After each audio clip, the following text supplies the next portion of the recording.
Diana, the problem is that authorities still don't know how many people were actually on the island at the time of the shooting, which is why they're still searching for bodies.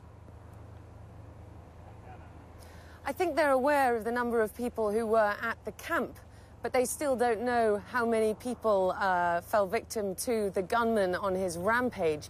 They're still searching for bodies in the waters around the island, and the police spokesman I spoke to recently said they were still, possibly still searching for bodies on the island itself. So this is a long process, and as a consequence of that, the process, of course, of identification is lengthy. So there are a lot of families out there right now who don't know whether their child was one of the victims of this killing spree. John? Yeah, the foreign minister said a short time ago that there was between maybe 500 and 700 people, maybe 600, so there was an imprecise number, which is why there is still some confusion there. We also know that the Prime Minister visited a hotel not far from where you are, which is being used as a makeshift hospital. He's been meeting with some of the survivors and hearing firsthand from them. Yes, and there were very emotional scenes there.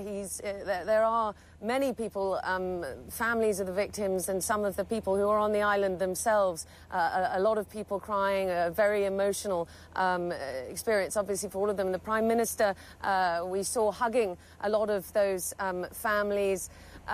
We also know that the King and Queen of Norway are talking to families and survivors right now.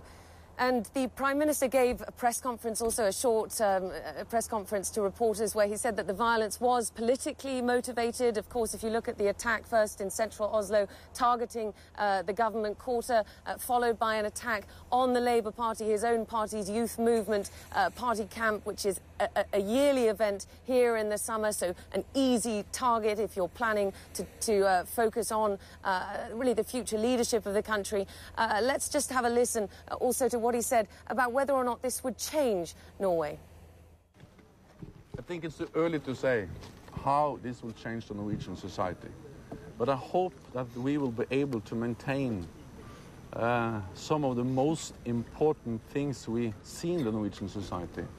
That we are an open society, that we are a democratic society, and that we are a society, that Norway is a society where we have a very close relationship between politicians and the people.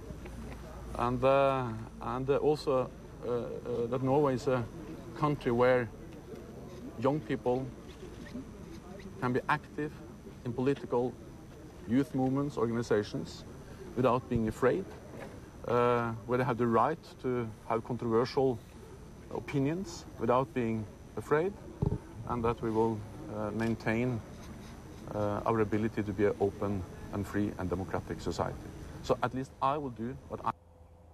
But of course there will be many people asking, John, whether that open society will have to change, how it could have been so easy for this man, if he was indeed responsible for both attacks, to place a large bomb in such a key position in the centre of Oslo, and then to target and commit such a rampage on innocent and unprotected youth.